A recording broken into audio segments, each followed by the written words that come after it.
உன் கூட கர்த்தர் இருந்திருந்தார்னா இது நடக்காது இல்ல. நீ லாபம் அடைஞ்சிருப்ப இல்ல, நீ வெற்றி அடைஞ்சிருப்ப இல்ல, நீ நல்லா வந்திருப்ப இல்ல, ஆண்டவர் உன் கூட இருந்தா இப்படி எல்லாம் நடக்காது அப்படின்னு யாராவது ஒருத்தர் சொல்றாங்கன்னா, நான் இவ்வளவு ஜெபம் பண்றேனே, நான் மற்றவங்கள மாதிரி இல்லையே, அப்ப என் கூட கர்த்தர் இல்லையா, எனக்கு இவ்வளவு எல்லாம் நடக்குதே அப்படின்னு யாராவது நீங்க நினைச்சீங்கன்னா இல்லவே இல்லை.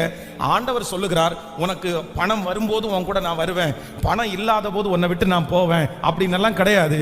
இதோ உலகத்தின் முடிவு பரியந்தம் சகல நாட்களிலும் நான் உன்னோடு கூட இருக்கிறேன், நான் உன்னை விட்டு நல்ல கரங்களை தட்டி நான் உன்னை விட்டு விலகுவது இல்லை, நான் உன்னை கைவிடுவதும் இல்லை, கைவிடுவதும் இல்லை. ஆனாலும் ஆண்டவருடைய பிள்ளைகள் ஒன்று நினைத்துக் கொள்ளுங்கள், ஆண்டவர் நம்மை விட்டு கண்டிப்பாக போக மாட்டார்.